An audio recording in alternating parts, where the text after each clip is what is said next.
দিনের তাপমাত্রা যদি 35 ডিগ্রির উপরে উঠে এবং 1-2 ঘন্টা থাকে তাহলে ধানের ফলনের সময় চিটা হয়, অ্যাডভার্স কন্ডিশন, যেটা আসলে ফেরানো যায় না। এই অবস্থার মাঝে যে তাপপ্রবাহ চলছে, আমাদের এই মুহূর্তে করণীয়, এখন তো 37-এর নিচে আমরা খুঁজেই পাচ্ছি না।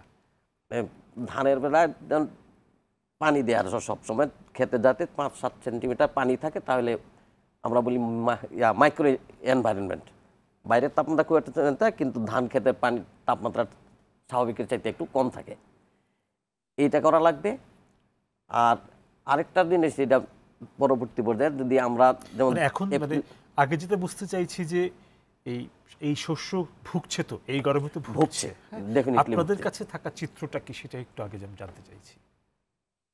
এই মুহূর্তে আমাদের এই বছর একটা ভালো খবর হলো যে সময়টা ক্ষতিগ্রস্ত বেশি হয়, ইতিমধ্যে ধানের ওই স্টেজটা অনেকটাই পার হয়ে গেছে। ম্যাক্সিমাম বিশেষ হাওড় এলাকায় যেটা আছে ধান তোলা শুরু হয়ে গেছে এবং এই এফেক্টেডটা হয় যেমন আমরা দুধ অবস্থায় বলি, কাজস্থর থেকে দুধ অবস্থায়, এইটা অলরেডি পার হয়ে গেছে। কিন্তু এটা তো হাওড় অঞ্চলে, সারা দেশের চিত্রটা ম্যাক্সিমাম পার হয়ে গেছে।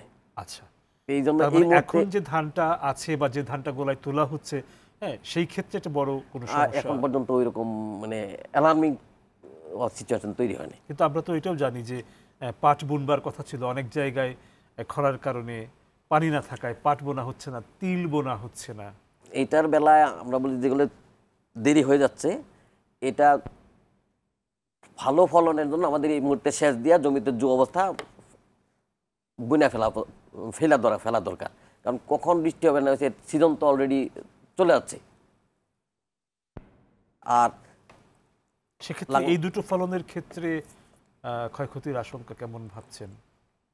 এটার অনেক সময় বলা যায় না, যে যদি আমরা ওই সেচ দিয়া বুনা ফেলতে পারি, লাগাই ফেলতে পারি, তারপরে আমরা যদি কিছু এই অবস্থার মধ্যে যদি সেচটা অবস্থা রাখতে পারি, তাহলে খুব ধান যে ফসলের বেলা, প্রাণীর বেলায় যেমন ওই গর্ভাবস্থা হলে খুব বেশি সংকটাপন্ন ভালনারেবল থাকে, হ্যাঁ, ফসলের বেলাও তাই। যখন ফসলের ফলনটা হয় ওই মুহূর্তে বেশি সেন্সিটিভিটি থাকে। যেমন ধানের বেলায় বলি আমরা কায়স্থর অবস্থা থেকে দুধ অবস্থার পর্যন্ত এটা খুব সেন্সিটিভ।